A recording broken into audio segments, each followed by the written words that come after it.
Welcome back to Short Time with Vin and Dave. Vin Ebenau, Dave Crossan with you. And joining us here is Steve Schirripa this hour, who played Bobby Bacala on The Sopranos and currently plays Detective Anthony Abbott DeMarco on the TV show Blue Bloods.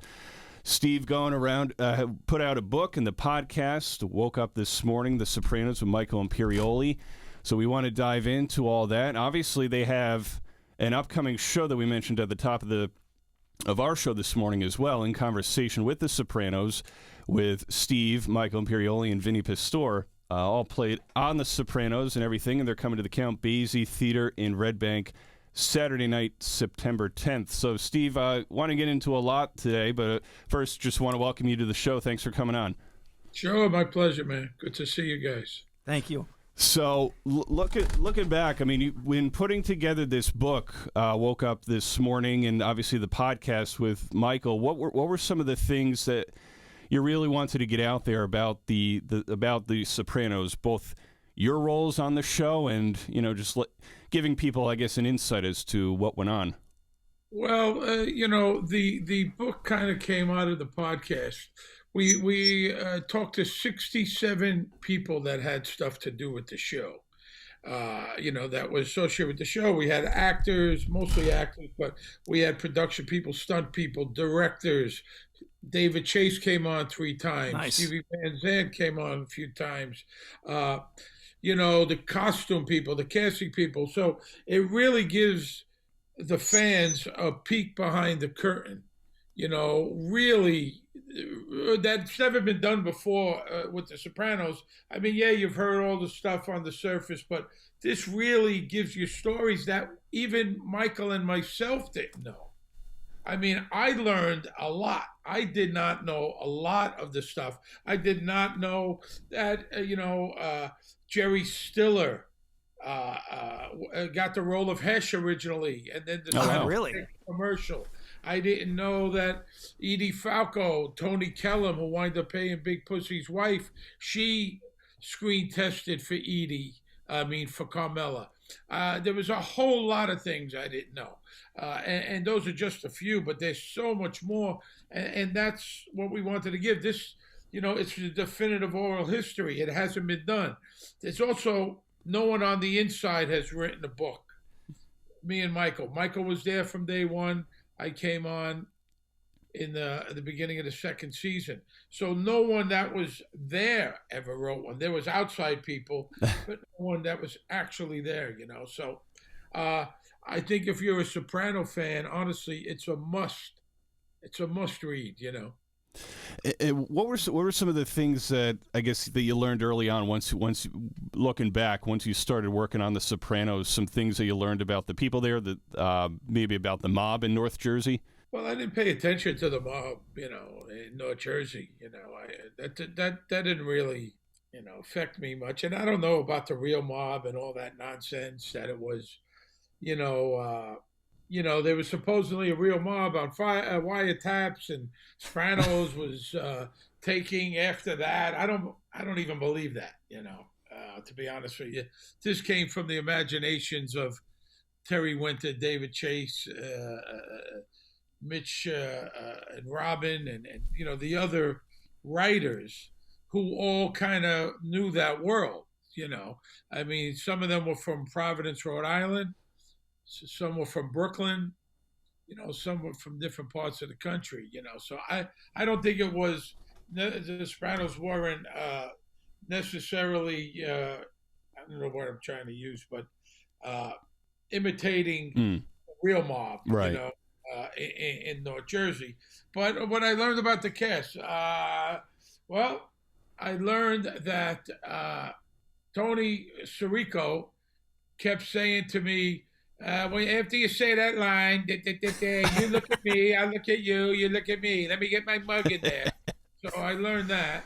Also, he told me, you're dead, you're dying, you cursed at the boss, you're dead, you're not coming back. And here I am, coming to the show for the first time. I did my first scene with Jim Gandolfini, Vincent Pastore, Tony Sirico, and I believe it was Stevie Van Zandt. And when I was done with that scene, very nerve-wracking. Sure. Thrown into the lion's den. First scene, you're with, the stars of the show. But right after the scene, they treated me like I had been there forever. That's awesome. I didn't know I was living out in Las Vegas at the time. I didn't really work. I don't think I worked in New York at all. Before that, I did most of my stuff in Vegas and LA. And I didn't, though I'm from here, I didn't work here as an actor. And so I didn't know anyone, not one soul. And I had to fly myself out, put myself up in a hotel and get myself a ride to the set. So it was all a long journey, man, very intimidating. I think back now, I don't think I was that nervous. I should have been more nervous, I was prepared, and I had auditioned and I got the role and, I just kind of fell in place. What did you think about the storyline specifically with your character first, Bobby Bacala, with how Chase and the other writers, developed that character within the role of the Sopranos, working with Junior Soprano, and obviously and everybody else on the show, with the storyline created for Bobby and how his character developed over all the seasons of the Sopranos? Well, listen, I was very happy, of course. I guess until the last season. Well, yeah. They could have very easily, Well, first of all, when they established the character, it came out in the second episode of the second season, it was a lot. It wasn't just, there were so many guys coming and going, especially in the later season 2, 3, 4, 5. They were bringing in new, I don't want to say new bodies, but new people to get killed, new people, there was a lot of new characters, which I think made for a much bigger story. And I thought it got better and better, the show. No one ever said a word to me about anything. I knew nothing. I auditioned. I read for Georgianne Walken. Christopher Walken's wife was the casting director. I read for her. She said, "Would you come back for David?" I honestly did not know who David was. I had watched a few episodes of the show. I wasn't even that familiar. I flew myself back. My wife said, "Go back." I wasn't gonna, because I had to fly myself out and put myself up. I said, "I'm gonna blow this money for what? A couple lines? I mean, I don't know. They didn't give me the script at that point. So when I finally got the role and I came back, I saw, he was in 4 or 5 scenes when they established Bobby. Right. Mm-hmm. So at first I just worked with Dominic, Uncle Junior, who was a tremendous help to me. Of course, even though I had been acting, I was still green. I still had a full-time job. Okay. In Vegas, so I had done, quite a bit of stuff, but hey, man, this was a whole different bag, and then as time went on, I guess they liked what they saw. I look at the second season of the work I did and I cringe.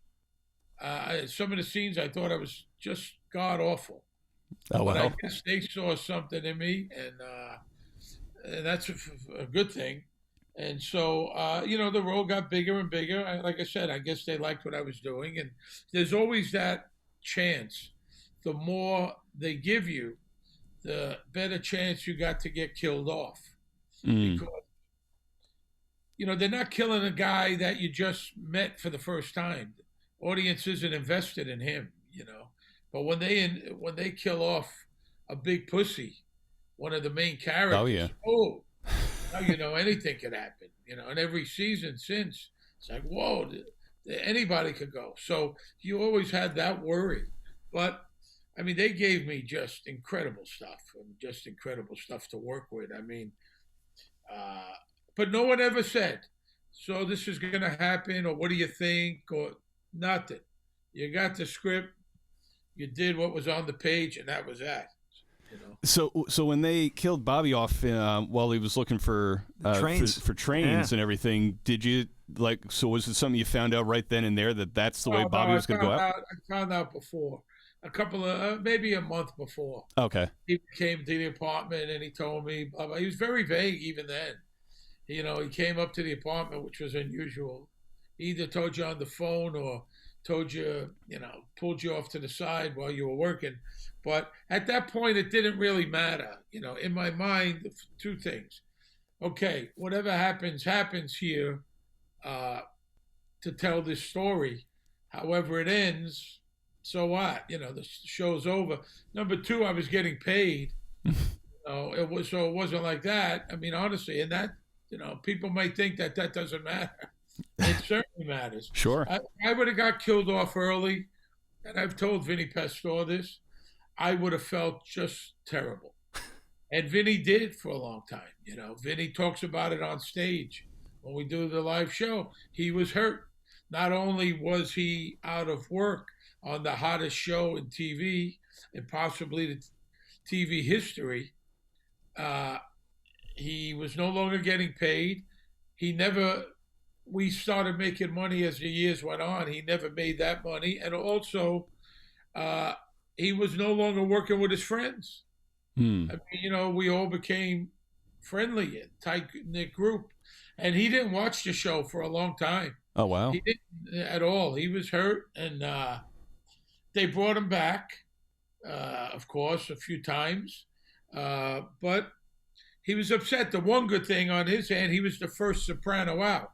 So he did get a lot of opportunities there, He was the first soprano to be killed off. So, he did quite a bit of work. He did some pilots and he did a bunch of movies and, he turned out just fine. But, he was very hurt, and I would have been for sure, One thing about The Sopranos is the characters, the environment, it's very relatable to people. Where you see a typical mobster film or whatever, it's something that people can't relate to. But being that The Sopranos, being in New Jersey, were in New Jersey here, it was something that we could relate to the characters. And your character, Bobby, was so lovable. I think everybody, here's this mobster, but he's a lovable person. And Janice was a handful as a wife. And you played that role so well, being the lovable mobster. Does that make sense? Well, sure, of course. I mean, listen, I think at some point Bobby talks about his father used to take care of Junior. That's right. Drive Junior, and then he kind of inherited it as his father moved to Florida. So I don't know, Bobby.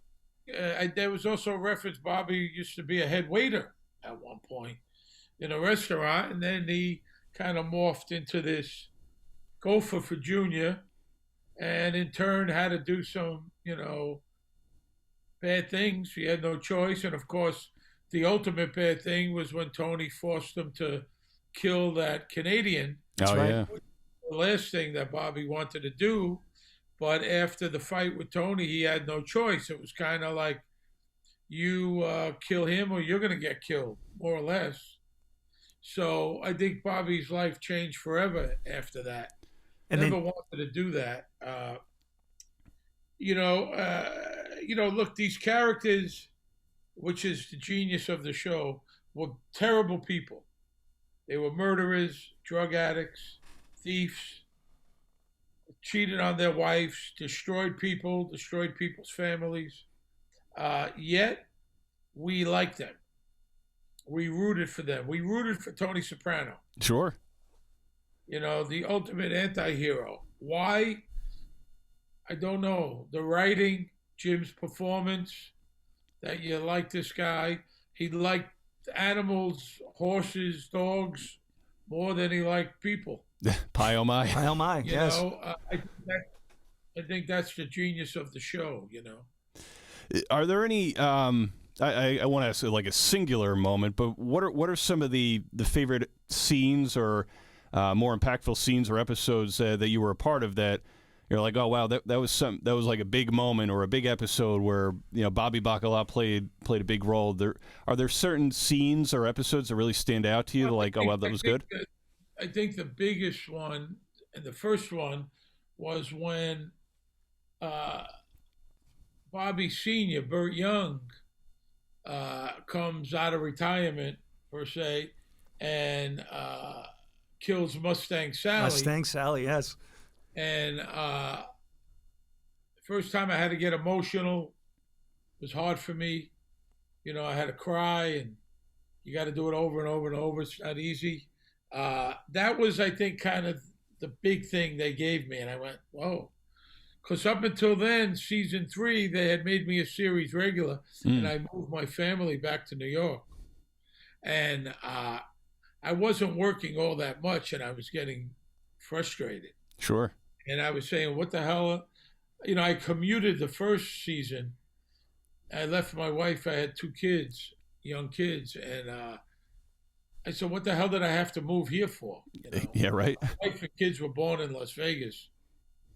It was like, why did I could have just commuted. Why did I have to move here? And then they gave me that stuff, and, season 3, and then go into season 4, and it got bigger. My role got bigger and bigger at that point. But that was a big turning point for Bobby. Also, the Pine Barrens, of course. Oh, yeah. That was in season 3. Great episode. So season 3, things started happening for him. And then season 4 connects with Janice and all of that, and the Ziti, and, they gave me just incredible stuff for an actor. I worked very hard. I worked with an acting coach all through the Soprano years. And I would go to his apartment in the East Village and work on the scenes with him, and then actually go from there to the studio. Oh, wow. Scene. Even though you weren't supposed to show top secret, he was a very big help to me at the time, So I worked very hard. We had a backstory for Bobby, and, we made up a backstory, and of course, Aida Totoro was wonderful to work with. I still worked with Junior, Dominic, who I loved to death. And then working with Aida was just great. Really great. Great experience. And then, of course, once he married Janice, now Bobby's sitting at the Sunday dinner with the boss. Oh, yeah. He's to the right of the boss. So maybe Bobby wasn't as dumb as they thought, so who knows? We're talking with Steve Schirripa this morning, who played Bobby Bacala on The Sopranos and plays on the TV show Blue Bloods. Steve, we want to talk more about this and obviously your upcoming visit to the Count Basie Theater. Can you hang with us? Dave and I have to head to a break. Sure thing. Awesome. More Short Time with Vin and Dave and Steve Schirripa right after this. Hi, this is high performance executive coach Dana Cavalier and former director of strength and conditioning for the New York Yankees. And you're listening to Shore Time with Vin and Dave on 94.3 The Point and 105.7 The Hawk. It's always great to hang with champions, and these 2 guys are champions. Whether you are in the early stages of investing, getting ready to retire, or planning your estate, you need a financial planner who will guide you on a clear path with honesty and transparency. Shoreline Wealth Management provides clarity through the complexity. Shoreline's system is straightforward. They will understand your financial circumstances, identify goals, analyze current plans, and customize a path to position you to reach your goals. Shoreline Wealth Management is your financial anchor. Visit shorelinewealth.com for more information today. Shorelinewealth.com. Securities offered through LPL Financial, member FINRA SIPC. Welcome back to Short Time with Vin and Dave. Vin Ebenau, Dave Crossan with you, and joining us here this hour is Steve Schirripa, who, along with Michael Imperioli, wrote the book, The Definitive Oral History of the Sopranos. Woke up this morning, also a co-host on the Talking Sopranos podcast, and as part of the In Conversation with the Sopranos in-person talk, and Steve, Michael, and Vinny Pastore will be coming to the Count Basie Theater in Red Bank, September 10th. We've been talking about The Sopranos and looking back at some of the memories and everything. Steve, in working with Michael and Vinny, I guess specifically, what were some of the things that you learned about them with their characters on the screen and the friendships that you formed with those 2 guys over the years as well? Well, with Michael, from the podcast, there's a whole lot I didn't know. Just a bunch, he was in the writer's room, so he was privy to that stuff. He don't forget he wrote 5 episodes. Oh, that's right. He was privy to that inner sanction of the writers' room. He's got some great stories, Michael. Great storyteller. And in the live show, you'll see it. We've been doing this live show for years, a number of years. Tony Sirico used to join us, and then Tony wasn't well for a number of years. And then Vinny came on board, and we did a tour of 7 cities, sellout tour in Australia. Nice. We were doing 2,700 people hanging off the ceiling. Oh, wow. Very popular there. And we do it occasionally because of our schedules. We can't do as many as we would like, but we've done Count Basie before. I mean, what the show is, we have a comedian. It opens up. We show clips of the show. A comedian comes out. Joey Cola, been around forever. Very funny guy. He travels with us. He comes out, he does his time, and then he asks us questions, prepared questions, some taken off the internet, some just morphed over the years. We tell stories. It's all comedy-driven, comedic stories. Vinny, I learned that he read for the role of Uncle Junior. Oh, wow. So did Tony Sirico, and so did Frank Vincent. Oh, wow. And, they all read for the role of Uncle Junior, and I don't see anyone in my mind except for Dominic playing that role. And Big Pussy, there was a real guy. He was a cat burglar. That's right. Taken after a real guy, but he was tall and thin. Looked more like Dominic. So Vinny tells a lot of that stuff. Vinny is very open about him getting killed off the show. Very open. How it was devastating. Very sad. Yeah. So we do a bunch of questions, all kinds of stuff. Then we take questions from the audience. And we do that, and a lot of good things come out of that because you never know what people are going to ask. We show clips as we tell the stories. Clips come up also behind us. It's really a lot of fun. It usually runs at least 2 hours. And like I said, if you're a Soprano fan, you might have heard some of the stories, maybe not, but it's a lot of fun. People love it, and rightfully so. It's a good show. What is your take, Steve, on how some of the storylines developed over the years of The Sopranos, either with the thought of somebody getting killed off, or when it actually happened with you, Pastore, and Imperioli's characters on the show, and also with how the show ended? What are your thoughts on what happened to Tony and the family while they were sitting there at the diner and the show went to black? For years, I always thought Tony was alive and well. There we go. I always thought that. Maybe it was wishful thinking. As I talked to different people over the years, especially on the podcast, I wonder. Michael always thought he was dead, and then he flip-flopped. I'm not quite sure, but if I had a bet, I would say he's dead now, unfortunately. But I don't know. And I think David, people are still asking that question, as you just did. So 14, 15 years later, we're still asking the question, right? The show that's long gone, though, during COVID, it was the second most watched show. Yeah, that's what I was hearing. Everybody was just binge watching The Sopranos again, myself included. Exactly, me too. A lot of young people watching the show. We know that. We know a lot of young people show up at our shows. A lot of young people listen to the podcast. We got over 20 million downloads. Oh wow! Oh wow! Podcast plus about the same amount on YouTube. It was very, very popular. I guess we had no idea because we didn't know what the hell we were doing. The first 4 or 5 are very rough. We had no idea. I talk over Michael a lot. We were getting used to Zoom. It was very difficult, and then we finally got into a groove, and I think it turned out pretty good. It's going to be on HBO Max next year. Oh, okay. Oh, nice. Over to HBO Max, and they'll incorporate clips.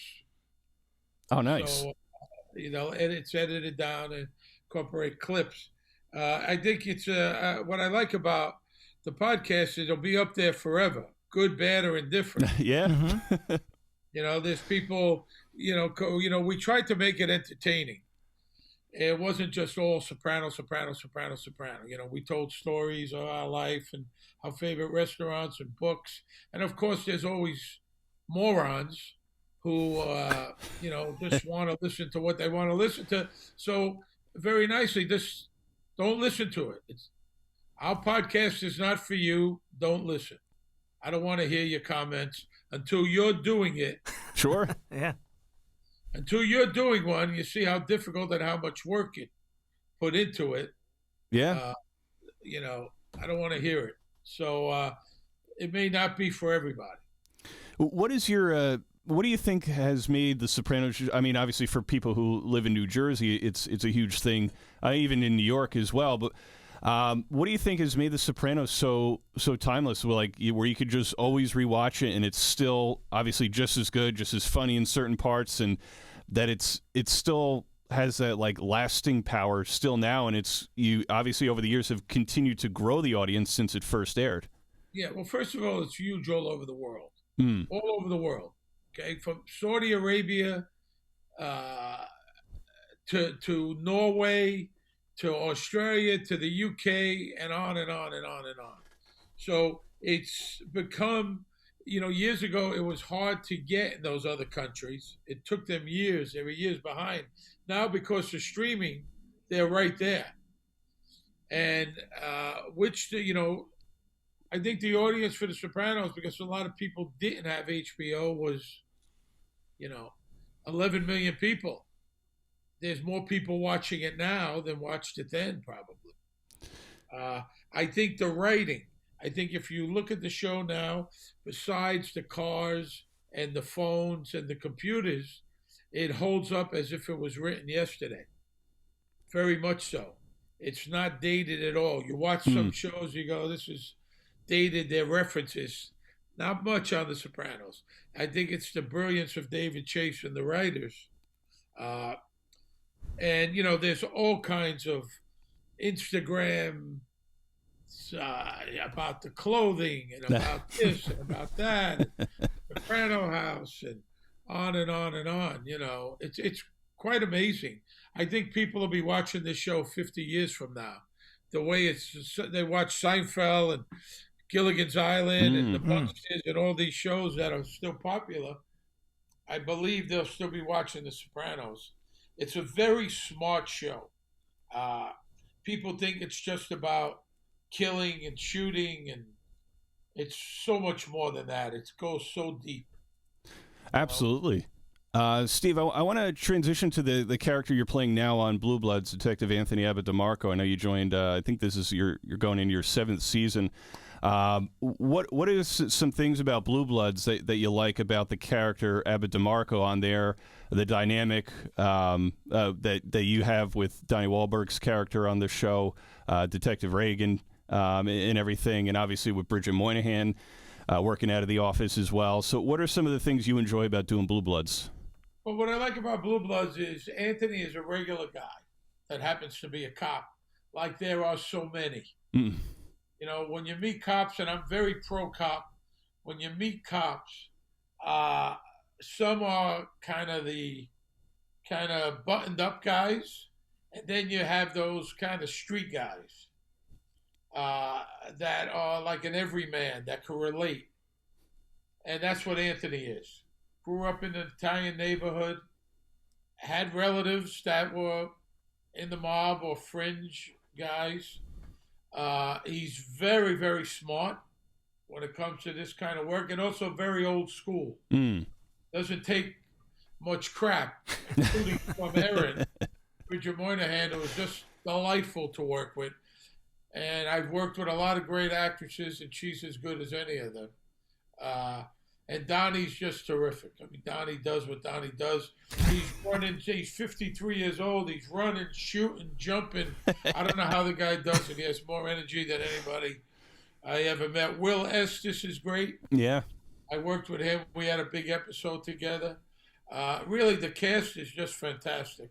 I got invited to a family dinner. It was a big honor in the last episode of last season. That was a big, big honor to get invited there.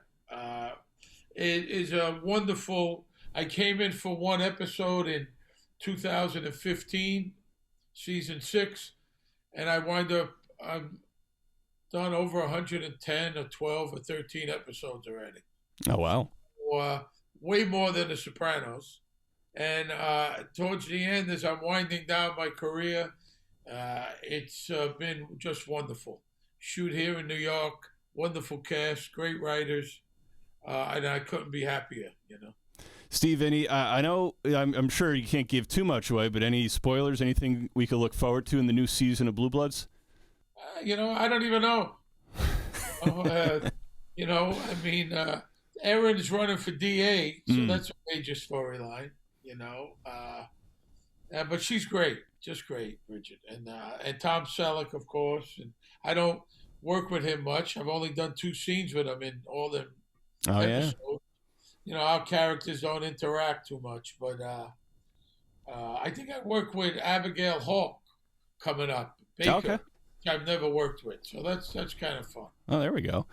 Steve, as we close up here, we just want to have a, I guess, casual conversation. I know you're a big baseball fan and everything, so what are your thoughts on the way the Yankees are playing right now? Yeah, listen, I think they had just exploded. That it was, for a while there, it was like, come on, this can't continue, right? And now we're in deep doo-doo. Yeah. At the moment. I think they'll turn it around. The pitching it's very obviously what's going on. There's a problem here. Yeah. Got to try to stay healthy. Stanton's not healthy. I'm hoping they can't continue. They're too good to continue to play this way. I think so. I wanted to get rid of Gallo. I disliked Gallo tremendously as a player, as most of the city did. He's doing okay in L.A. Yeah. Not everybody could wear pinstripes, No, I agree. They just can't. And it's very intimidating playing at the stadium, and it's not for everybody. We see a lot of players have good careers, and then from other teams, they come here, they can't hit, they can't pitch. I see some of that happening even now.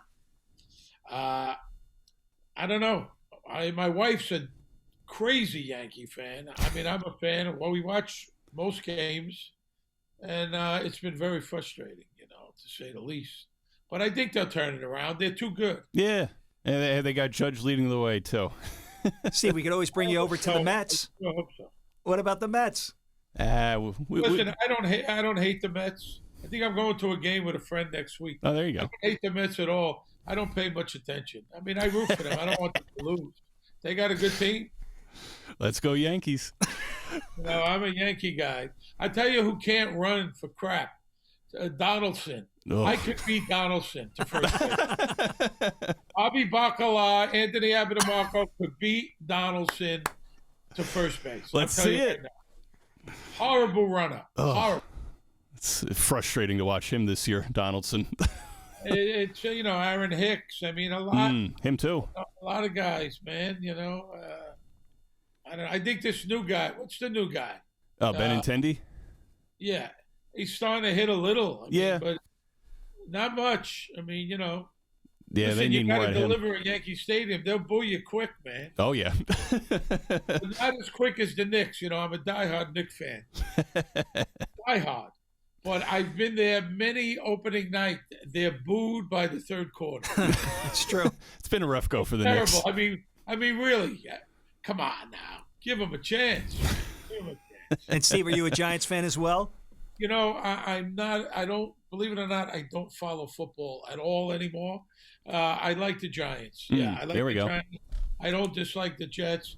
I was friends with Tiki and Oh, cool. Michael Strahan, and I knew a bunch of those guys. So, I've gone to a Giant game and, that kind of stuff. But I don't follow football. I'm probably one of the few guys in America that don't follow football. People always assume you're a football fan. Steve, appreciate you taking out the time this morning to talk The Sopranos and a little bit about Blue Bloods at the end there as well. Obviously, they could see, people can go out and see you, Michael Imperioli and Vincent Pastore at the Count Basie Theater in Red Bank, September 10th. Appreciate you coming on this morning and talking about The Sopranos. It's a really good show. The book, Woke Up This Morning, in November, comes out in paperback. Oh, there we go. New York Times bestseller. So, if you want to get it a little, half price or whatever paperback costs. There we go. It's a really good book. That's my 7th book that I wrote. Oh, wow. Nice. Nice. And it's really, really, really good book. Awesome. Yeah. Hey, go get the book. Go check out Steve, Michael, and Vinny at the show. And Steve, really appreciate you coming on. Thanks again for coming on the show.